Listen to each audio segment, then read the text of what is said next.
Subscribe करें और bell दबाएं ताकि कोई खबर रह न जाए।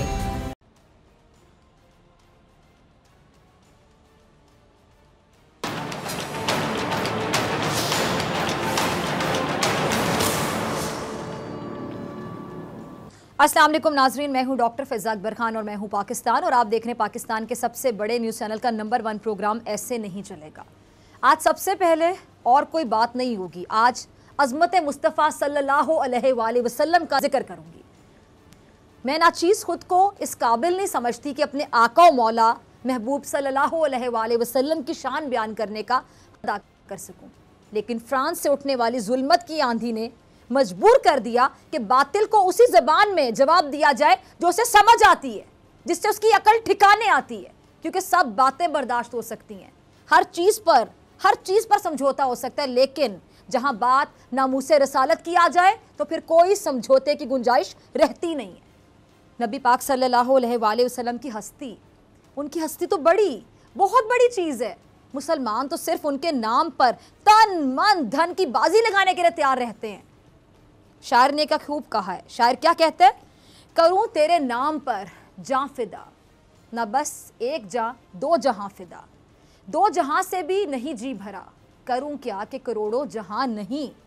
नाज़रीन, दोनों जहानों के मालिक आका मुस्तफ़ा सल्लल्लाहु अलैहि वसल्लम, जिनकी वजह से अल्लाह ताला ने दुनिया तख्लीक की, चाँद, सूरज, फूल, चरिंद परिंद, इंसान और कायनात में हर शय का वजूद आप सल्लल्लाहु अलैहि वसल्लम की वजह से है। अगर वो ना होते तो कुछ ना होता, अगर वो ना होते ये सब ना होता, ना ये ज़मीन होती ना ये आसमान होता। आप सल्लल्लाहु अलैहि वसल्लम की शान में कुछ ज़हनी बीमार गुस्ताखी करने से बाज नहीं आते। मुसलमानों के दिलों को ठेस पहुंचाई गई, वो दिल जो नबी पाक सल्लल्लाहु अलैहि वसल्लम के जिक्र से ही धड़कते हैं, उन दिलों को चोट पहुंचाने की साजिश की गई, वो भी इजहारे राय की आज़ादी के नाम पर। अपनी ज़बान रुकती नहीं और हमें कहते हैं कि अपने नबी की मोहब्बत दिल से निकालते हैं। कैसे? नहीं हो सकता, ये नहीं हो सकता, क्योंकि हमारा दिल तो ईमान ही, हमारे दिल का जो ईमान है, हमारा ईमान, हमारा दिल, हमारा सब कुछ, हमारी दिल की धड़कनें आप सल्लल्लाहु अलैहि वसल्लम की मोहब्बत से जुड़ी हुई हैं। एक शेर मुझे याद आया, याद मुस्तफ़ा को कैसे तर्क कर दूँ, याद मुस्तफ़ा को कैसे तर्क कर दूँ, ये मेरे लहू की हरारत है। सच ये है कि इस्लाम दुश्मनी की वो आग जो मुसलमानों को जलाने के लिए लगाई गई, उसकी दहकती आग में यही गुस्ताख जल कर राख हो जाएंगे। वज़ीर-ए-आज़म इमरान खान साहब ने अक़वाम मुत्तहिदा में अपने खिताबात में बार बार इस्लामोफोबिया पर बात की और आलमी दुनिया के ज़मीर को झंझोड़ने की पूरी कोशिश की। इमरान खान की इस्लामोफोबिया के खिलाफ तकरीर इस्लाम दुश्मनों को एक आँख नहीं भाई, और शायद यही वजह है कि फ्रांस ने गुस्ताखाना खाकों के इस्लाम दुश्मनी की आग को एक बार फिर से बढ़ावा दिया। इस्लाम के खिलाफ साजिश है, ये खुली साजिश। इस्लाम दुश्मन सरगर्म हो गए सोची समझी साजिश के तहत, और इसकी सरपरस्ती फ्रांसीसी सदर कर रहा है। फ्रांसीसी सदर ने मकरूब बयान देकर इस्लामोफोबिया का बाकायदा प्रचार किया है। मैक्रोन इस्लाम को दुनिया के सामने खतरनाक करार देने की साजिश कर रहा है। मैं इसको कोशिश नहीं कहूँगी, साजिश कर रहा है मुसलमानों के खिलाफ, इस्लाम के खिलाफ। फ्रांस में गुस्ताखाना खाकों की सरपरस्ती खुद फ्रांसीसी हुकूमत कर रही है। गुस्ताखाना खाके फ्रांस की सरकारी इमारतों पर लगाए गए। अब नाज़रीन, फ्रांस की ढिठाई देखें, फ्रांस की ज़रा ढिठाई देखें। एक तो दुनिया भर के मुसलमानों के जज्बात और एहसासात पर हमला करता है, और जब उस पर मजम्मत की जाए तो उसको नाकाबिले कबूल करार दे देता है। तुर्क सदर तैयब एर्दोगान ने फ्रांसीसी सदर के इस्लाम दुश्मन बयान पर उनको ज़हनी बीमार करार दिया। बहुत अच्छा किया, वो ज़हनी बीमार ही है, वो शख्स घटिया शख्स है वो, जिस पर फ्रांस ने तुर्की से अपना सफ़ीर वापस बुला लिया। जब उस घटिया शख्स को ज़हनी बीमार कह के आईना दिखाया गया तो उन्होंने अपना सफ़ीर वापस बुला लिया तुर्की से। सिर्फ ज़हनी बीमार कहने पर उस मैक्रोन को आग लग गई, उस घटिया शख्स को आग लग गई। अक्ल के इन अंधों से कोई पूछे कि तुम्हें अपने उस घटिया सदर की बेइज्जती बर्दाश्त नहीं हो रही और मुसलमानों से कह रहे हो कि हम अपने प्यारे नबी सल्लल्लाहु अलैहि वसल्लम की नामूस की बात ना करें। लानत है, मैं कहती हूँ लानत है फ्रांसीसी सदर पर। फ्रांसीसी सदर पर 100 बार लानत है, 1000 बार लानत है, लाख बार लानत है। फ्रांसीसी सदर की ऐसी झूठी इज्जत पर 1000 बार लानत भेजती हूँ मैं।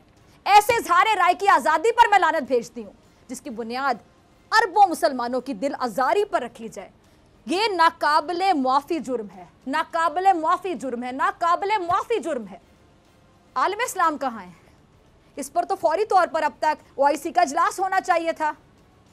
ना सिर्फ इजलास होता बल्कि किसी नतीजे पर पहुंचकर हिकमत अमली बनानी चाहिए थी।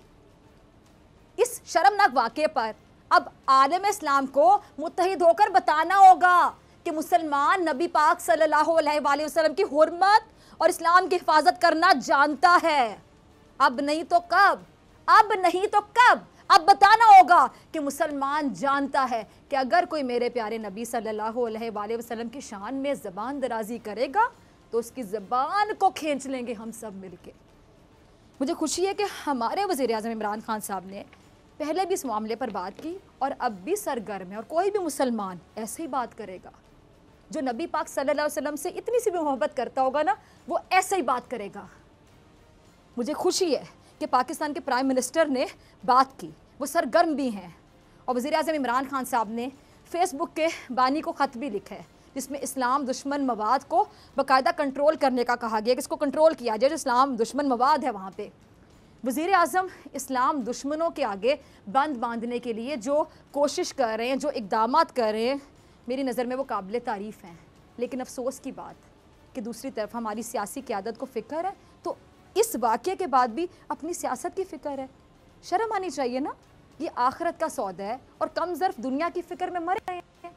नबी का नाम लेवा हो, उनकी नामूस पर ज़द पड़े और फिर भी वोट को इज्जत दो के नारे लगते हैं। क्या डूब कर मर जाने का मुकाम नहीं? PDM के कोयटा जलसे में इस इस्लाम दुश्मन साजिश पर बात की गई लेकिन महज रस्मी बात सरसरी, जिसको हम कहते हैं ना सरसरी बात, रस्मी बात वो की गई, सरसरी सी बात, रस्मी सा जिक्र। क्या ये लोग करेंगे इस्लामी जमहूरिया पाकिस्तान के मुसलमानों की नुमाइंदगी? आज मैं तमाम मुसलमानों से पूछती हूँ, मुझे तो ये समझ नहीं आती कि ज़ाती सियासी इख्तिलाफात भुलाकर इस जलसे को जलसा नमूसे रसालत में क्यों तब्दील नहीं किया गया? क्या ये वक्त की ज़रूरत नहीं थी?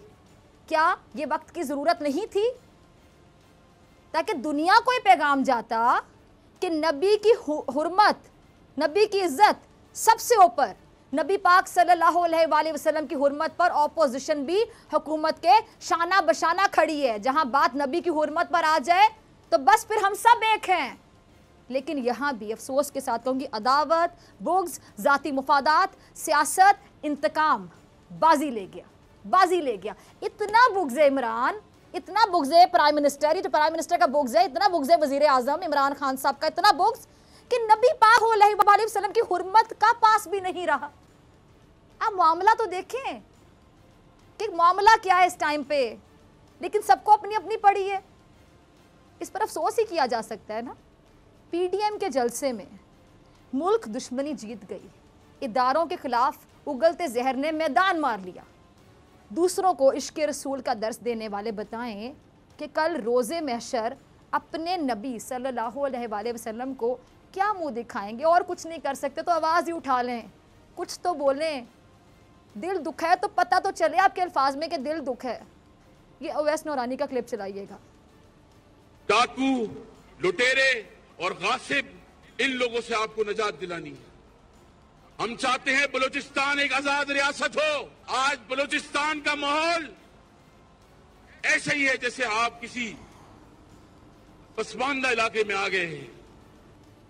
सवाल यह है कि कोयटा में जलसा करके PDM ने बलूचिस्तान के अवाम के जख्मों पर मरहम रखा या फिर नमक छिड़का?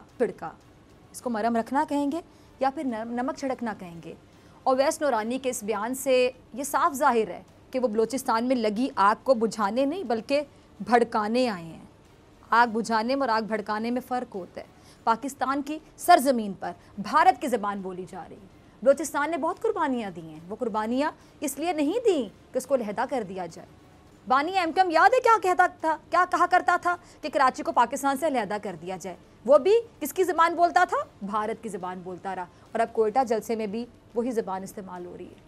यानी भारत पूरा जोर लगा रहा है बलूचिस्तान में अलहदगी की तहरीक शुरू करने के लिए। और लगता है ये 11 जमातें, लगता है ये कि जो 11 जमातों का इत्तेहाद है ना, ये 11 जमातों का इत्तेहाद नहीं है। मेरे जुमले पे गौर कीजिएगा, ये 12 जमातों का इत्तेहाद, और इस इत्तेहाद का 12वां खिलाड़ी भारत है, हमारा दुश्मन, जिसकी इमाम पर ये अपने ही नशेमन पे बिजलियां गिराने चले। इंतहाई अफसोस का मकाम है। अफसोस किया जा सकता है ना, और अफसोस के लिए भी अल्फाज कम पड़ जाए, इतना अफसोस। नाज़रीन, पीटीएम के जो कोयटा जलसा है, इससे ऐसे मालूम हुआ कि जो भी तकरीर करने आता है उसका हदफ इमरान खान से ज़्यादा पाक फ़ौज है। सुन लें इनकी तकरीरें, और ये वाली तकरीर ख़ासतौर पे सुनिए, आपको पता कि वो इमरान खान से है या फ़ौज से है। ये लोग आइन की बात करते हैं और आइनी इदारों को नुकसान भी पहुँचाया जा रहा है। ये कौन से आइन की पासदारी है जो आप लोग कर रहे हैं? अपोजिशन हुकूमत को बेनकाब करने चली थी ना, लेकिन खुद एक्सपोज हो गई। अवाम समझ चुकी है कि उनका एजेंडा क्या है। ये इदारों को कमज़ोर करके मुल्क को मजबूत करने चले हैं। ये कैसी मजबूती है? ये कैसी आइन की पासदारी? आज मैं पूछती हूँ, ये कैसी उबलवतनी है कि अपने ही इदारों को नीचा दिखाने की हर मुमकिन कोशिश की गई, वो भी दुश्मन के कहने पर। अख्तर मेंगल ने भी कुछ इसी तरह की ज़बान का इस्तेमाल किया, ज़रा सुनिए उसी की ज़बानी। तुमने इलाके की सियासत को गलीज किया है, बलूचिस्तान की सियासत को गलीज किया, तुमने पूरे पाकिस्तान की सियासत को जो गलीज करके रख दिया। खुदा के लिए बाज आ जाओ भाई, इस मुल्क को तजुर्बागाह बना दिया तुम लोगों ने। तजुर्बात करते करते इस मुल्क को जो तबाही की इस इंतहा तक पहुंच चुके हो, लेकिन फिर भी बाज नहीं आ रहे। अपने काम से काम रखो, सियासत तुम्हारे बस की बात नहीं। हाँ, अगर सियासत करना चाहते हो बिल्कुल आओ, अपनी वर्दी और मुझे खान महमूद खान को, मौलाना साहब को दे दो, हम सरहदों की हिफाजत करेंगे। हम सरहदों की कसम से कहता हूं, सरहदों की हिफाजत हम करेंगे। लेकिन एक बात कहता हूं, हथियार हम नहीं फेंकेंगे, सरहदों की हिफाजत हम करेंगे। जिस तरह सियासी जद्दोजहद में हमने हथियार नहीं फेंके, वहां पर भी आप लोगों की तरह हम हथियार नहीं फेंकेंगे। सियासत तुम्हारा काम नहीं। सियासत के लिए जो है दिल और गुर्दे की जरूरत होती है।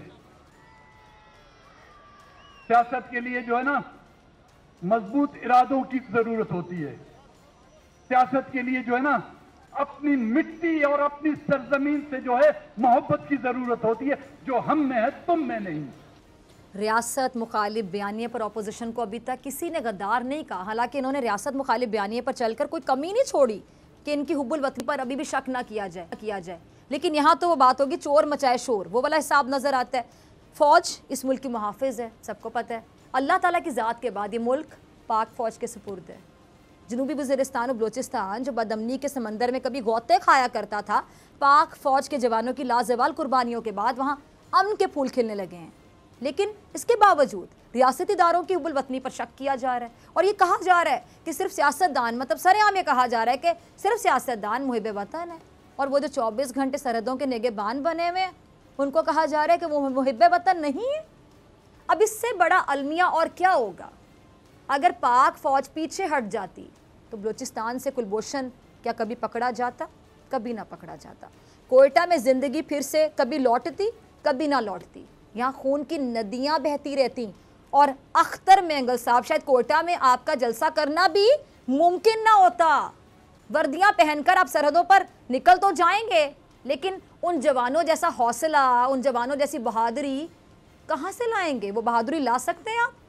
हथियार तो थाम लोगे, लेकिन जवानों की तरह बहादुरी से, हौसले से गोली सीने पर कैसे खाओगे? वर्दियाँ पहनकर सरहद की हिफाजत करना अगर इतना ही आसान होता ना तो हर कोई वर्दी पहन लेता। इसकी गुर्दा चाहिए जो आपके पास सिर्फ बातों की हद तक होगा, वैसे नहीं होगा। मैं यकीन से कहती हूँ, हकीकी मायनों में आपके पास जवानों जैसी बहादुरी, दिल गुर्दा नहीं है। आपके इस तरह के जो बयान आते हैं इससे पाक फौज का मोराल कम होगा, लेकिन आप लोग तो पता नहीं किस एजेंडे पर चल रहे हैं। ये मरीम नवाज का क्लिप देखें। कि अपने हल्फ और आइन की पासदारी करो, सियासत से दूर हो जाओ और अवाम के मुंतखब नुमाइंदों को हुकूमत करने दो। स्टेट के ऊपर स्टेट, यानी कि स्टेट अबव स्टेट मत बनाओ, रियासत से ऊपर रियासत मत बनाओ, जाली हुकूमतें मत बनाओ। अवाम के मैंडेट पे डाके मत डालो, हुकूमत से ऊपर की हुकूमतें मत बनाओ।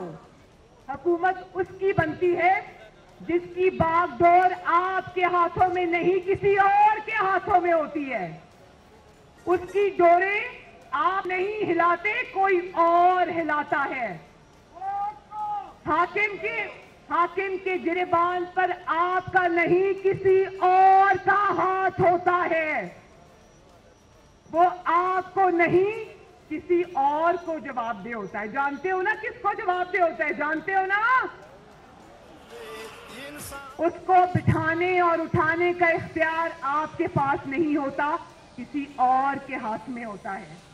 और अगर हमने आज इस सिलसिले को बंद ना किया तो अल्लाह ना करे हमारी आजादी और हमारा वजूद खतरे में पड़ जाएगा। मेरे भाइयों और बहनों, तो आज हम सब मिलकर इमरान खान सिलेक्टेड और उसके सिलेक्टर्स को ये कहते हैं कि इस तारीखी नाकामी के ऊपर तुम सब लोगों को इस्तीफा देना चाहिए। आइन की पासदारी क्या होती है, पहले मरियम नवाज साहिबा ये बता दें। क्या अपने इदारों को टारगेट करना आइन के पासदारी है? क्या अपने आर्मी चीफ के खिलाफ मुल्क दुश्मन की ज़बान बोलना, उन पर इंतखाबात में धांधली के इल्ज़ामात लगाना, कि इसको आइन की पासदारी कहा जाएगा? मुल्क में क्या लंदन समेत दुनिया भर के ममालिक में जायदादें बनाना, क्या इसको आइन की पासदारी कहेंगे? क्या कुलभूषण यादव से इजहार हमदर्दी करना और उसका नाम तक ना लेना, ये होती है आइन की पासदारी? यानी पोजीशन पे होते हुए भी उसका नाम ना लेना, क्या इसको आइन की पासदारी कहेंगे? अपनी करप्शन बचाने के लिए सलामती इदारों पर सारा मलबा डाल देना, क्या ये है आइन की पासदारी? जजेस और निज़ाम इंसाफ पर बुग्ज और अदावत का इल्ज़ाम लगाना, क्या ये है आपके नज़दीक आइन की पासदारी? अगर आप लोगों से लूट मार के पैसों का हिसाब ना मांगा जाए तो आपके नज़दीक शायद तब होगी, क्या कहते हो, आइन की पासदारी। आपके अब्बा को दोबारा वज़ीर आज़म बना दिया जाए तो फिर होगी, वाकई होगी आपके मुताबिक आइन की पासदारी। आपको मुल्क लूटने की खुली छूट दे दी जाए कि दो दो हाथों से लूटें, तो आपके नज़दीक हो जाएगी आइन की पासदारी, यकीनन हो जाएगी। मरियम नवाज साहिबा ने कोयटा जलसे में लापता अफराद के खिलाफ यकजहती का इजहार किया और उन्होंने हाथ में उन लापता अफराद की तस्वीर उठाई हुई थी जो कि दहशतगर्द हैं। सिर्फ यही नहीं, मरियम नवाज ने अपने ट्विटर हैंडल पर चीनी कौंसलेट हमले में मुलविस दहशतगर्द की तस्वीर भी लगा दी और उस दहशतगर्द के साथ यकजहती का इजहार किया जा रहा है। अब ये महज मरियम की नादानी थी या जानबूझकर उन्होंने ऐसा किया? अब इतनी नादान तो मरियम है नहीं। आप लोगों को तो अपने दुश्मनों की पहचान नहीं है, या फिर आप लोग पहचान करना नहीं चाहते, हम ये समझ लें। अगर ये दहशतगर्द लापता है जिसकी मरियम साहिबा ने तस्वीर हाथ में पकड़ी हुई, तो उस पर अफसोस तो करना ही नहीं चाहिए, अफसोस करना ही नहीं चाहिए था। दहशतगर्द मरे या लापता हो, इससे आपको तो फर्क ही नहीं पड़ना चाहिए। फिर ये बेकरारी कैसी है मरियम साहिबा आप लोगों को कि इन दहशतगर्दों पर हाथ डालने पर वो क्या कहते हैं, मरोड़ तो नहीं उठता? आप लोगों को तो आज से पहले लापता अफराद का कभी ख्याल नहीं आया? क्या इस पर भी सियासत करके आप इदारों को गंदा करना चाहती हैं? दुश्मन के मुंह में आप लोग खुद ज़बान देते हैं, खुद अल्फाज डालते हैं। आज वो अजीत दोवल पता है क्या कह रहा था कि वो पाकिस्तान को नुकसान पहुंचा सकता है। अब इतनी खुली तड़ियाँ, धमकियाँ, इतनी खुली धमकियों की जरूरत पहले भारत को कभी नहीं हुई, अब कैसे हो गई? इसकी वजह आप लोगों का मुल्क दुश्मनी पर ये जो मबनी बयानी है ना, ये है। आप डाल रहे हैं उनके मुंह में अल्फाज, आप लोग रेड लाइन क्रॉस कर रहे हैं जो बड़ी तबाही में बदलकर डेड लाइन बन सकती है, क्योंकि आप लोग इंतशार को बढ़ावा दे रहे हैं। इसी को कहते हैं इंतशार को बढ़ावा देना, और किसको कहते हैं? और भारतीय मीडिया इसमें आपका पूरा साथ दे रहा है। उनके हाथों में खेले, उसके लिए मैं किस लफ्ज़ का इस्तेमाल करूं? भारतीय मीडिया ने तो कराची में अफरा तफरी का आलम भी दिखा दिया था, रेंजर्स और पाक फौज को भी लड़वा दिया था। अगर आप लोगों का रवैया पॉजिटिव होता है, मस्बत होता, तो भारतीय मीडिया क्या ये झूठा प्रोपेगेंडा कभी कर सकता? कभी ना कर सकता। मैं दोबारा कह रही हूँ, आप लोग भारतीय मीडिया को कंटेंट दे रहे हैं, आप लोग भारतीय मीडिया के मुंह में अल्फाज डाल रहे हैं, यानी दुश्मन के मुंह में आप लोग अल्फाज डाल रहे हैं। क्या कहूँ मैं आपको, किस लफ्ज़ का इस्तेमाल करूँ? भारतीय मीडिया ने आपके जलसों की भरपूर कवरेज की और बड़ी खुशी होगी आपको इस बात की कि भारत आप लोगों को कवरेज दे रहा है। अब इस खुशी पे मैं क्या बोलूँ? भारत का इसमें क्या मुफाद था? शायद ये आप लोगों से बेहतर, मैं यकीन से कहती हूँ, कोई नहीं जानता, कोई नहीं बता सकता। शिबली फराज का क्लिप होगा, टीम ज़रा चलाइएगा। के एजेंडे में और हमारे जो दुश्मन हैं, जिसको कि मैं ये कहूँगा कि जो एक्सिस ऑफ ईवल है, जो तिकोन है, उसका तीसरा हिस्सा हमें मिल नहीं रहा था, वो आज मिल गया। वो है इजराइल, इंडिया और पीडीएमए। और उसकी वजह भी मैं बताता हूं कि इन्होंने अपने प्लेटफॉर्म से एक ऐसा शख्स जिसकी कोई सियासी या जमाती हैसियत नहीं है, शायद उसका नाम ओवैस नूरानी है, उसने आजाद बलूचिस्तान का नारा लगाया। न तो वो इस इलाके का है और ना उसको इस किस्म की बात करनी चाहिए थी। ये तो हमारे दुश्मन ये बात करते हैं। अच्छा, इसमें कोई शक नहीं है कि पाकिस्तान को कमज़ोर करने में भारत और इसराइल मुलव्विस हैं। शिबली फराज ने तीसरी कुव्वत का भी इंकशाफ कर दिया जो पाकिस्तान को भारत और इसराइल के साथ मिलकर खोखला करना चाहती है, और उनके बकौल वो है पीडीएम। गद्दारी का फतवा लगाना बहुत मुश्किल है, हम किसी की नीयत पर शक नहीं कर सकते, लेकिन जो हो रहा है, जो सबके सामने, वो सरेआम है। अब तो सरेआम हो, उसके बारे में क्या कहा जा सकता है? सब समझते हैं, कोई अंधा नहीं है, कोई बहरा नहीं है, कोई बेवकूफ़ नहीं है। पाकिस्तान भारत को हमेशा से खटकता है, ये सबको पता है, लेकिन इमरान खान की हुकूमत आने के बाद भारत को पाकिस्तान बाकायदा नाकाबिले बर्दाश्त हो गया और पीडीएम का इत्तेहाद भटक रहा है। अजीत पाकिस्तान को ये जो हाइब्रिड जंग की धमकी देना और फिर अचानक से पीडीएम के ओवैस नूरानी की जानिब से बलूचिस्तान को तोड़ने की बात करना, मरियम नवाज की जबरी गुमशुदगियों के मसले की दरियाफ्त और मायूस नवाज शरीफ की जानिब से मुसल्लह अफवाज में बगावत का बीज बोने की कोशिशें, क्या ये सब भारत और पीडीएम के मकसद में इत्तफाकी यकसानियत है? आप में से किसी को लगता है कि इत्तफाकी है या फिर सोची समझी साजिश? वो क्या कहते हैं नाज़रीन कि झूठ के पाँव नहीं होते, झूठ अपनी मौत आप मर जाता है और झूठ से सच रहता है। इसी तरह पीडीएम के असल मकासद कौम के सामने आ रहे हैं, आहिस्ता आहिस्ता खुद ही आ रहे हैं और पूरे आ जाएंगे, जल्द तमाम मकासद आ जाएंगे, एक्सपोज हो जाएगी पूरी तरह से। वज़ीर-ए-आज़म इमरान खान साहब भी बैरूनी ख़तरे का जिक्र बार बार कर रहे हैं कि बैरूनी ख़तरा है, और वो क्या है, इसके लिए इमरान खान साहब का ये ज़रा क्लिप देखिएगा। तो आज हिंदुस्तान में हो रहा है, ये कभी पहले हिंदुस्तान की तारीख में नहीं हुआ। जो मुसलमानों से आज हिंदुस्तान से में हो रहा है, जो कश्मीर के लोगों से हो रहा है।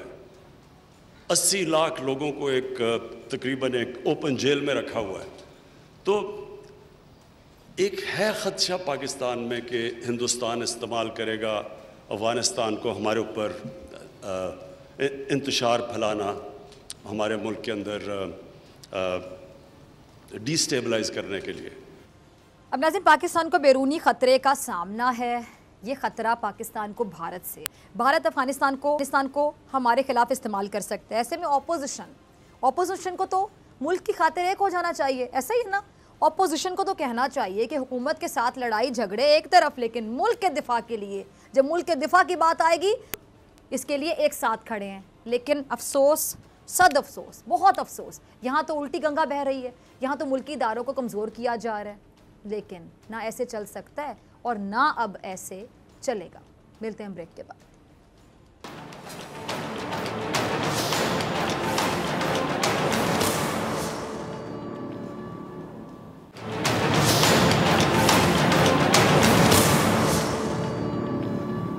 वेलकम बैक नाजरीन, आप देख रहे हैं ऐसे नहीं चलेगा। मैं हूं आपके साथ डॉक्टर फ़िज़ा अकबर खान।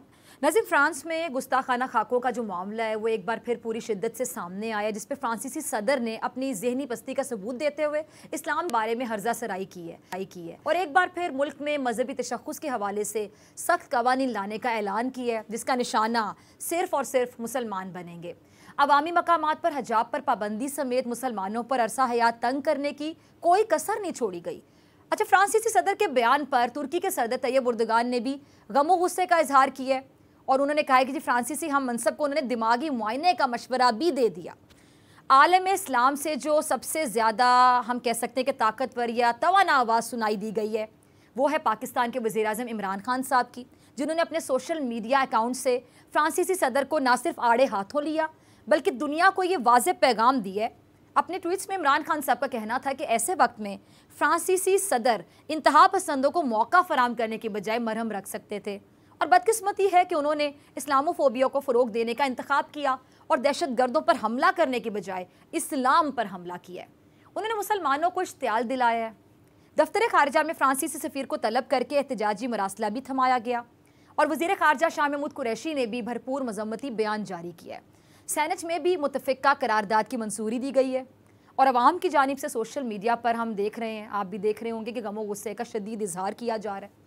इस सारे मामले पर बात करने के लिए मेरे साथ मौजूद हैं साबिक सफ़ीर हैं, फ़्रांस में भी बतौर सफ़ीर ये काम कर चुके हैं, शाहिद अमीन साहब। किसी तारुफ के मोहताज नहीं, बहुत शुक्रिया शाहिद अमीन साहब ज्वाइन करने के लिए। सबसे पहले यही बात करना चाहूँगी कि जो गुस्ताखाना खाके हैं इसके मामले पर शाहिद साहब आप तो बतौर सफ़ीर फ़्रांस में भी अपनी खिदमत अंजाम दे चुके हैं, तो आपसे बेहतर कोई नहीं समझ सकता कि आलमी सतह पर कोई कानून या हम कह सकते हैं कि मेमोरेंडम मौजूद नहीं है जो इस मकरू फेल को रोक सके, और ये पहली बार नहीं हुआ, ऐसा होता आ रहा है। जी, आपकी बात सही है। ये सिलसिला कोई नया नहीं है, अरसे से चल रहा है।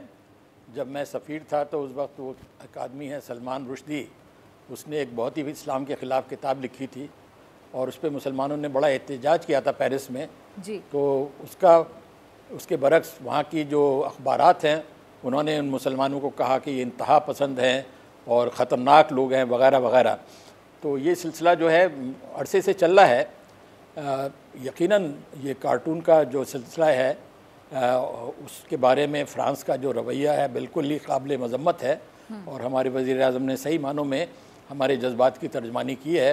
तुर्की के सदर जो हैं इसमें पेश हैं। तो बहरहाल देखिए मैं फ़्रांस के बारे में कुछ थोड़ा बहुत इल्म है मुझे। तो फ़्रांस में बहुत बड़ी तादाद में मुसलमान रहते हैं, बल्कि कहा मेरे ख़्याल में यूरोप में या तो सबसे ज़्यादा मुसलमान आबादी फ़्रांस में है या जर्मनी में है। और ये लोग ज़्यादातर नॉर्थ अफ्रीका के हैं और वहाँ पे अपने आराम से रह रहे हैं, बड़े वहाँ पे they are doing well. Pakistani भी वहाँ खासी बड़ी तादाद में हैं, वो भी अपने तौर पे मुख्तलिफ शोबों में बड़े उनके अच्छा मकाम है। तो ये समझना कि फ़्रांस में इस्लाम के ख़िलाफ़ कोई ख़ास नफ़रत का सिलसिला है या दुश्मनी है, ये गलत होगा। लेकिन एक मुझे नज़र आता है कम्युनिकेशन गैप है। फ़्रांस को एक बात का बड़ा फ़ख्र है कि वो आज़ादी राय के बड़े हामी हैं, जमहूरियत वगैरह के। तो एक लिहाज से यकीनन उनको हक़ पहुँचता है कि अगर वो किसी चीज़ के बारे में बड़ी शिद्दत से जज्बात रखते हैं तो ज़रूर रखें, लेकिन उनको इस बात का एहसास नहीं है कि मुसलमानों को अपने रसूल करीम सल्लल्लाहु अलैहि वसल्लम के साथ एक बड़ी ज़बरदस्त वाबस्तगी है। वो किसी किस्म की उनकी शान के ख़िलाफ़ कोई बात जो है बर्दाश्त करने के लिए तैयार नहीं है। वहाँ पे फ़्रांस में ख़ुद कोई ऐसी पर्सनैलिटी नहीं है जिसमें जीसस क्राइस्ट भी शामिल हैं, जिसके बारे में वहाँ पे इस शिद्दत के साथ जज्बात मौजूद हैं। तो there is the lack of communication कि हम इस बात से बड़े सख्त नाराज़ हैं और फ्रांस समझता है कि ये आज़ादी राय को रोकने का सिलसिला है। तो मैं समझता हूँ कि इसमें आपस में बातचीत की भी एक गुंजाइश है और हमारे वज़ीर आज़म जो हैं बड़ी इस पर अच्छी पोजीशन में, इनकी वेस्ट में भी बड़ी अच्छी एक रेपुटेशन है कि उनको किसी तरीके से कोई डायलॉग की तरफ लाया जाए, उनसे बातचीत कराई जाए। अगर सिर्फ ये सिलसिला रहा कि उन्होंने एक कदम उठाया, उसके जवाब में इस्लामी दुनिया ने दूसरा कदम उठाया, उन्होंने तीसरा कदम उठाया, और इसका नतीजा यही होगा कि इस्लामोफोबिया और बढ़ जाएगा, हालात बेहतर नहीं होंगे बल्कि और बदतर हो जाएंगे। और फिर वहाँ जो इतनी कसीर तादाद में मुसलमान आबादी है उनके साथ सलूक जो है और ज़्यादा मेरे ख़्याल में गैर मुनासिब हो जाएगा। तो इस मसले को ज़रूरत है कम्युनिकेशन के ज़रिए से फ्रांस के सदर को ख़ास तौर पे, जो कि मैं समझता हूँ कि इस सिलसिले में थोड़े से इमेच्योर हैं, उनको एहसास ही नहीं है कि मुसलमानों के जज्बात के सदर मजरूह हुए हैं, उनको इस बात की समझाने की ज़रूरत है कि आप अपनी आज़ादी राय पे ज़रूर रहें, लेकिन एक इतने अजीम शख्सियत के ख़िलाफ़ गुस्ताखी करना जो है वो मुसलमानों के लिए नाकाबिले कबूल चीज़ है और हम इसके बारे में शदीद जज्बात रखते हैं और हमारा रिएक्शन बिल्कुल मुनसिफाना है। ठीक, अच्छा शाहिद अमीन साहब, मैं ये भी जानना चाहूँगी कि जो सेनेट में जो मुतफ़िका करारदाद की मंजूरी दी गई है, आपको उस बारे में भी पता होगा, और कौमी असम्बली में और आज OIC के हवाले से भी जो अगर इजलास होता है, अगर इजलास बुलाया जाता है तो कितना प्रेशराइज किया जा सकेगा फ्रांस को इस मामले पर, आप क्या देखते हैं? और साथ ही साथ फ्रांसीसी अशिया के बाइकआउट की मुहिम भी शुरू हुई है, जिस पर आपने सुना होगा कि फ्रांसीसी सदर ने मुहिम ख़त्म करने की भी अपील की है। इसका मतलब है कि प्रेशर तो अभी से फील कर रहे हैं। ये मुहिम अगर चलती है तो किस हद तक आपको फ़ायदा मंद कारामद दिखाई देती है? मेरे ख़्याल में इसका ज़रूर असर पड़ेगा। इस्लामी दुनिया की तरफ से अब तक जो भी रिएक्शन आया है, ख़ास तौर पे तुर्की, पाकिस्तान और दीगर ममालिक में, फिर बहुत सारे इस्लामी ममालिक में फ्रांस के प्रोडक्ट्स, जिसमें आपको मालूम है परफ्यूम जो हैं वो सबसे ज़्यादा आगे हैं, उनका बॉयकॉट हो रहा है, तो उसको तिजारती नुकसान भी है। और फिर फ्रांस का दावा है कि उसकी इस्लामी दुनिया के साथ ताल्लुकात बड़े अच्छे हैं, तो फिर उसको बड़ा एक धचका लगा है।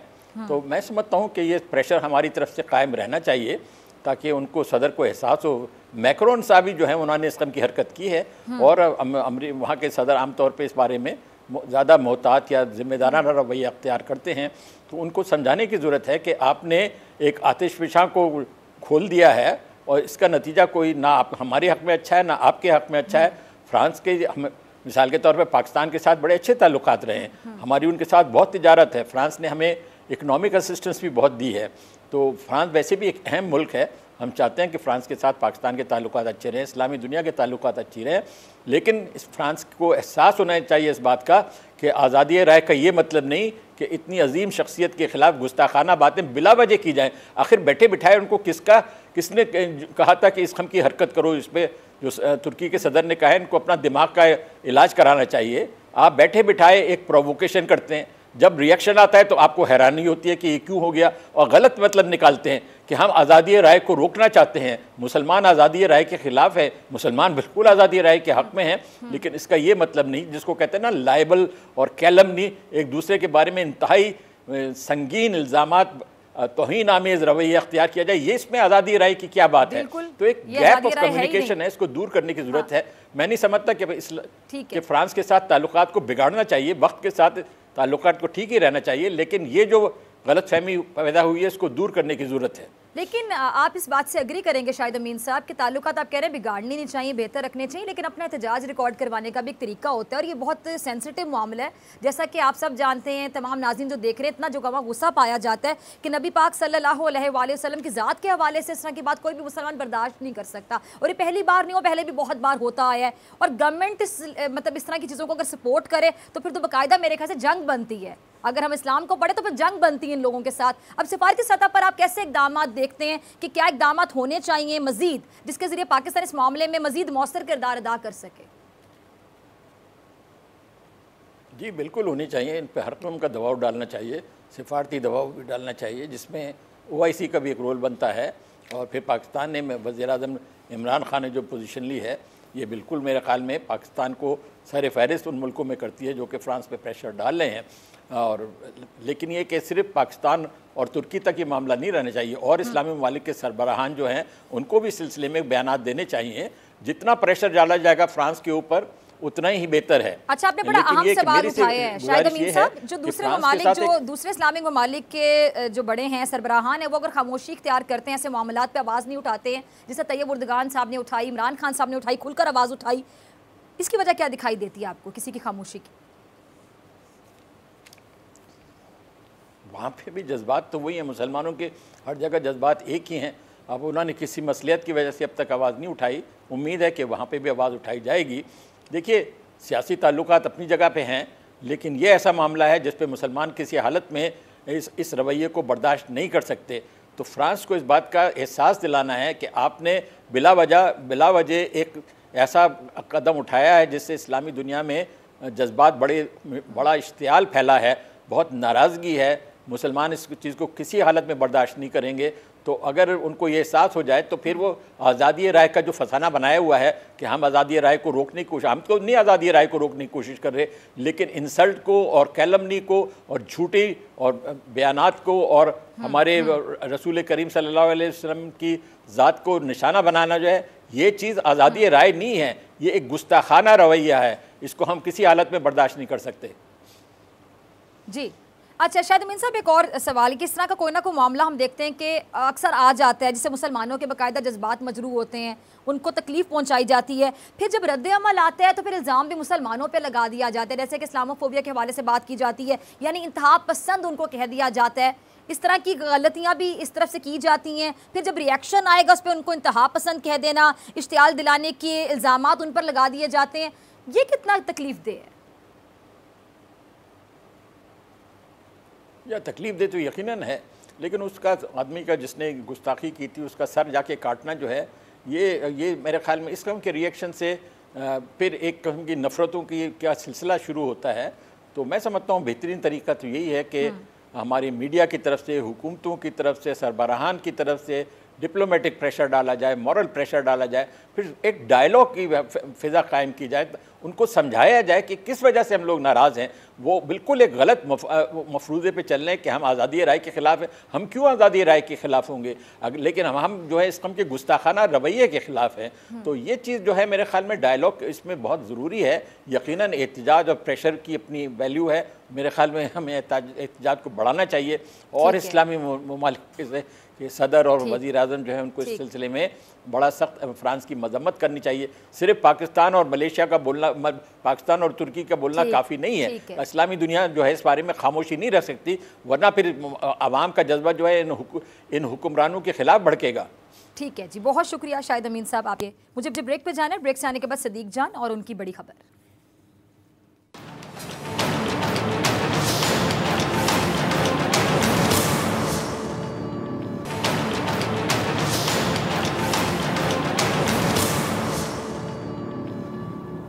वेलकम बैक नाजरीन। इस सेगमेंट में हमेशा की तरह मेरे साथ मौजूद है नुमाइंदा खुसूसी सदीक जान।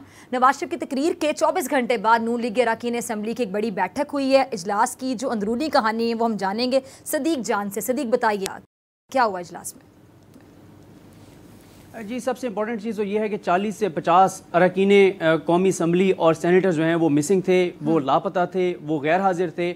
और इससे ये वाज़े तौर पर आ रहा है कि मियां मोहम्मद नवाज शरीफ सज़ा याफ्ता मुजरिम, पाकिस्तान से भागे हुए मफरूर इश्तिहारी, जिनके बारे में अदालत ने अपने एक फ़ैसले में भगोड़ा भी लिखा है कि उनका जो बयानियाँ हैं, पाकिस्तान मुखालिफ बयानियाँ, पाकिस्तान के इदारों के मुखालिफ बयानियाँ, पाकिस्तान की आवाम को पाकिस्तान की फ़ौज के ख़िलाफ़ जो इश्तिहार वो दिलाना चाहते हैं, जो वो पाकिस्तान के अंदर आग लगाना चाहते हैं, जो वो इंतशार फैलाना चाहते हैं, इसके लिए उनकी कश्ती से उनके अपने अरकान असम्बली उतरना शुरू हो गए हैं। और आप देखिएगा कि नून लीग के लिए हर आने वाला दिन मुश्किल होता चला जाएगा। उसकी रीज़न ये है कि नवाज शरीफ का बयानिया और पाकिस्तान साथ साथ नहीं चल सकते।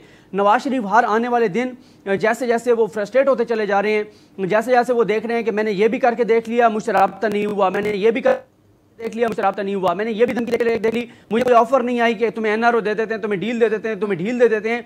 जैसे जैसे फ्रस्ट्रेशन बढ़ती चली जा रही है, नवाज शरीफ पाकिस्तान की फ़ौज के ख़िलाफ़ अपनी जो नफ़रत है उसकी शिद्दत को बढ़ाते चले जा रहे हैं। और अब वो उन चीज़ों पर आ गए हैं जो कि चीज़ें रियासत के लिए जो है वो नाकाबिले कबूल होती जा रही हैं। और अब जो है वो नून लीग के अरकान असम्बली के लिए नागुज़ीर होता चला जा रहा है कि वो फैसला करें कि उन्होंने पाकिस्तान के साथ रहना है या उन्होंने नवाज शरीफ के बयानिए के साथ खड़ा होना है। वो नवाज शरीफ जो खुद तो लंदन में बैठे हैं, जिनके असासे बाहर, जिनके जदादें बाहर, जिनके बच्चे बाहर, जिनके मफादात बाहर, वो वहाँ से बैठ के और चाह रहे हैं कि यहाँ पे जो है वो उनके अरकान असम्बली आगे लोगों को इस्तेमाल करते हुए पाकिस्तान में आग लगा दें, पाकिस्तान में शिद्दत पसंदी की तरफ मामला लेके जाएँ। तो ऐसा नहीं हो सकता। इनके साथ बहुत सारे लोग वो हैं जो विनिंग हार्सेस हैं, जिनका अपने अपने हल्के में अपना वोट बैंक है और उनको वोट जो है वो नवाज शरीफ के नाम पर नहीं, उनको वोट मिलता है अपना, वो जो उनका अपना वोट है वो उनको मिलता है। पाकिस्तान की एक हकीकत है जो हम सब जानते हैं कि हर हल्के में 2-2, 3-3 खानदान हैं और उन खानदानों के वोट बैंक हैं। वो कोशिश करते हैं कि उस जो जब भी कोई इलेक्शन आता है वो देखते हैं कि किस पार्टी की हवा चल रही है, कोशिश करते हैं कि उसका टिकट मिल जाए। उसका टिकट नहीं मिलता तो फिर जो सेकंड पार्टी होती है जिसका वो समझते हैं कि ये जीत सकती है, वो उसका टिकट ले लेते हैं। या तीसरे नंबर पर उनकी फिर प्रायोरिटी ये होती है, अगर ये 2 जमातों का टिकट ना मिले फिर वो तरजीह देते हैं कि फिर वो आज़ाद लड़ें। वो जैसे आप देखेंगे पंजाब के अंदर कोशिश होती है कि या पीटीआई का टिकट मिले या मुस्लिम लीग नून का टिकट मिले। तीसरा फिर ये होता है कि आप आज़ाद लड़ें, पीपल्स पार्टी का टिकट ना लें, फ़ायदे के बजाय नुकसान हो जाएगा, तो फिर आज़ाद लड़के और जो जमात जीते, जो हुकूमत में आए, उसके अंदर आप शामिल हो जाएं। अब वो अरकान असम्बली जो कि जिनका अपना वोट बैंक है, जिनको नवाज शरीफ के नाम पर वोट नहीं पड़ता, वो ये देख रहे हैं कि नवाज शरीफ जो बयानियां लेकर चल रहे हैं ये तो नून लीग पर पाबंदी लगवाने की तरफ जा रहे हैं। नवाज शरीफ जिस तरह से रेड लाइन क्रॉस कर रहे हैं, तो अब ये शायद ये हमें अब नजर आ रहा है कि नून लीग पर पाबंदी लगानी पड़े या बड़े पैमाने पर इनके खिलाफ क्रैकडाउन करना पड़े, इनकी गिरफ्तारियां करनी पड़े और इनसे पूछना पड़े कि आप बताएं कि आप पाकिस्तान के साथ हैं या आप सजा याफ्ता मुजरिम जो पाकिस्तान के बाहर बैठकर पाकिस्तान के दुश्मनों के एजेंडे को आगे बढ़ा रहे हैं, आप उसके साथ हैं। इसलिए अभी से गैर हाजिरियां शुरू हो गई हैं, अभी से अरकान असम्बली खुद को डिस्टेंस करना शुरू हो गए हैं, अभी से उन्होंने इस बयानिए से लातलकी का इजहार करना शुरू कर दिया है। और इसके लिए बड़ा सबूत यह है कि आज 40 से 50 लोग मिसिंग थे। दूसरा मैं आपको ये बता दूं कि इस वक्त पार्टी के अंदर पूरा जो टेक ओवर है वो मरियम सफदर साहबा के जो ग्रुप है उसने पार्टी को मुकम्मल तौर पर टेक ओवर कर लिया है। बज़ाहिर ख्वाजा आसिफ ने पार्टी के पार्लिमानी इजलास की सदारत जरूर की, लेकिन पार्टी के अंदर इस वक्त जो मरियम सफदर आप कह रहे हैं कि जी पूरा पार्टी पे पूरा होल्ड है मरियम सफदर का, तो मरियम का बयानिया भी अपने वालिद मोहतरम वाला है, नवाज शरीफ वाला बयानी है, बेटी का भी। तो अब जो लोग हैं जिनको तहफ़्फ़ुज़ात का जो इजहार कर रहे हैं, यानी नून लीग के वो लोग जो इस बयानिए पर शदीद तहफ़्फ़ुज़ात का इजहार करते हैं, अब वो लोग कहाँ पे स्टैंड करते हैं, जरा नाज़रीन के लिए क्लियर कर दें सिचुएशन। जी बिल्कुल आप दुरुस्त कह रही हैं, बिल्कुल उनका अपने वालिद वाला बयानी है। और मैं आपको ये भी बताता चलूँ कि आज ये जो फैसला हुआ है कि शहबाज शरीफ के प्रोटेक्शन आर्डर जारी करवाने के लिए दरख्वास्त नहीं दी जाएगी, ये बेसिकली शहबाज शरीफ की ख्वाहिश पर हुआ है। ये कोई नजरिया नहीं था, ये कोई असूल नहीं था, ये कोई इनकलाब नहीं था, ये कोई जुर्रतमंदाना फैसला नहीं था कि जी इमरान खान ने कहा है कि प्रोटेक्शन आर्डर जारी नहीं होंगे तो लें हम जी अप्लाई नहीं करते, हम दरख्वास्त ही नहीं देते। पड़े रहे शहबाज शरीफ साहब जेल में, वो इस हुकूमत से भीख नहीं मांगेंगे, इस हुकूमत से अपील नहीं करेंगे, इस हुकूमत से दरख्वास्त नहीं देंगे। ये सारा फ्रॉड है। असल वजह यह है कि शहबाज शरीफ इस वक्त बहुत खुश हैं जेल के अंदर, शहबाज शरीफ बहुत मुतमईन हैं, वो वहाँ बैठकर मुलाकातें कर रहे हैं, वो बड़े रिलैक्स हैं और वो तो शुक्र अदा कर रहे हैं वहाँ बैठकर कि अगर मैं बाहर होता तो मुझे या तो भाई के बयानी के साथ खड़ा होना पड़ता या उसके खिलाफ जाना पड़ता या मुझे खुद को उससे दूरी इख्तियार करनी पड़ती। वो बहुत मुतमईन है, वो बहुत रिलैक्स हैं, वो बहुत खुश हैं। और उन्होंने अपने कुछ लोग जो मिल के आए थे अभी बिल्कुल अभी जो लोग मिल के आए थे उनको जेल में और शहबाज शरीफ को, तो शहबाज शरीफ ने उन्हीं को कहा था जो कि उनके ग्रुप के लोग थे बेसिकली जो मिलने गए थे, उनको कहा था कि आपने यही करना है कि मुझे आप दूर रखें सारे मामले से, मेरे प्रोटेक्शन आर्डर के लिए दरखास्त नहीं देनी। ये इसमें शहबाज शरीफ का फायदा है, ये शहबाज शरीफ का फायदा है कि उनको प्रोटेक्शन आर्डर ना जारी किया जाए और वो असेंबली में ना आए। अगर वो असेंबली में आएंगे तो उनको बोलना पड़ेगा। और दूसरा ये भी है, जब वो वहां से आएंगे इस्लामाबाद तो जाहिर है मीडिया वाले सारे मीडिया में पार्लियामेंट के जो रिपोर्टर्स मौजूद होते हैं वो सारे उनसे सवाल करेंगे कि क्या आप नवाज शरीफ के उस बयानी के साथ हैं जिसमें वो पाक फौज के सिपा सलार का नाम लेकर इल्जाम लगा रहे हैं, जिसमें वो DGISA का नाम लेकर इल्जाम लगा रहे हैं। तो जाहिर है वो दो ही चीजें हैं ना। बिल्कुल बिल्कुल, या तो वो कहेंगे जी बिल्कुल मैं उनके साथ हूँ, और या कहेंगे मैं साथ, या कहेंगे मैं उसके साथ। अच्छा, और नून लीग में रहते हुए कोई कैसे कह सकता है कि वो नवाज शरीफ के साथ ही? नवाज शरीफ तो खुद को बादशाह सलामत समझता है, नवाज शरीफ तो किसी से इख्तिलाफ बर्दाश्त ही नहीं करता। नवाज शरीफ से जो जरा से इख्तिलाफ करेगा नवाज शरीफ उसका दुश्मन बन जाएगा। अब किसी से ढकी छुपी बात नहीं है ये, जिसको नून लीग में रहना है उसको नवाज शरीफ के साथ खड़ा होना पड़ेगा। लेकिन जो लोग मुल्क के खिलाफ बयानियों को बर्दाश्त नहीं करे, मैं तहे दिल से उनकी इज्जत करती हूँ सदीक कि कुछ लोग अगर ऐसे हैं जो तहफ़्फ़ुज़ात का इजहार करें, इस बयानिया पर शदीद तहफ़्फ़ुज़ात का इजहार करें, तो बड़ी अच्छी बात है कि नून लीग में भी कुछ लोग हैं जिनको अकल आई, जिनको पता चला कि ऐसे कायद के बयानिया पर साथ खड़े होना पैट्रियोटिज्म नहीं है, पैट्रियोटिक इनके बयानिए के साथ नहीं खड़ा हो सकता। अच्छा मुझे ये बताइएगा कि आप मुस्तकबिल करीब में फिर देखते हैं कि जिस तरह वो आपको याद होगा कि अल्ताफ़ हुसैन, खैर अल्ताफ़ हुसैन से भी आगे निकल गया नवाज शरीफ, अल्ताफ़ हुसैन को भी काट गया नवाज शरीफ इन हरकत में। आपको लगता है सैम के हम लंदन, एम के हम पाकिस्तान, इस तरह नून लीग का कोई फ्यूचर नजर आ रहा है आपको? जी बिल्कुल यही होगा, अल्टीमेटली यही होगा। जिस नहज पर मामलात को लेकर जा रहे हैं नवाज शरीफ, उसके बाद यही होगा कि इन सबको ये जिस तरह आपको याद होगा जब MKM वाला मामला हुआ था तो एकदम जो है वो मामला शुरू हो गया था, पाकिस्तान जिंदाबाद के नारों के ट्वीट्स आने लग गए थे। तो इनको भी बताना पड़ेगा कि हाँ हम पाकिस्तान के साथ हैं और हम कायदे आज़म मोहम्मद अली जिन्नाह के जो मिज़ार के तकद्दुस की पामाली की गई, हम उसके खिलाफ हैं, हम उनकी इज्जत करते हैं, उनका एहतराम करते हैं। क्योंकि इस वक्त जो PDM की तहरीक है ना, वो इस वक्त नवाज शरीफ की तहरीक बन चुकी है। PDM जो है वो आइन कानून की नहीं, नवाज शरीफ की तहरीक बन चुकी है। और नवाज शरीफ की तहरीक जाहिर है यही है, वो नवाज शरीफ खुद को नागुज़ीर समझते हैं। नवाज शरीफ कहते हैं कि मैं नहीं हूं तो फिर कुछ भी बाकी ना बचे, पाकिस्तान रहता है रहे, नहीं रहता ना रहे, मैं यहाँ पर आग लगा दूं, मैं यहाँ पर इंतशार फैला दूं, मैं यहाँ पे इदारों को लड़वा दूं, मैं इदारे के अंदर तकसीम पैदा कर दूं। नवाज शरीफ को अंदाजा नहीं है कि ये नवाज शरीफ की पार्टी नहीं है, ये पाकिस्तान की फौज है। पाकिस्तान की फौज के जवान अपने सिपा सालार की आंख के इशारे पे अपनी जानें कुर्बान कर देते हैं इस मुल्क के लिए। नवाज शरीफ को अपनी पार्टी समझ रहे हैं कि जैसे उनकी पार्टी के अंदर है, जो उनको जिस बात पे लगाता है वो लग जाते हैं, इनको पता ही नहीं होता, वो मुलाकातें करते रहते हैं। इनके तो अपना भाई इनके साथ ही इस बयानिए में। लेकिन फौज ऐसी नहीं है, पाकिस्तान की फौज के लाखों जवान अपने सिपा सालार के साथ खड़े हैं, उनकी मोहब्बत पाकिस्तान के साथ है, उनकी पहली और आखिरी तरजीह ये वतन है, ये मुल्क है, ये धरती है, ये वतन है, और इसके लिए वो अपनी जानें भी कुर्बान कर देते हैं। ठीक है, बहुत शुक्रिया सदीक जान आपकी बड़ी खबर। इसी के साथ डॉक्टर फ़ैज़ अकबर खान को दीजिए इजाजत, आपसे मुलाकात होगी इंशाल्लाह कल सेम टाइम सेम चैनल। अगर जिंदगी ने वफा की दुआओं में याद रखिएगा, अपना अपने प्यारों का बहुत ख्याल रखिएगा। अल्लाह ने के बाद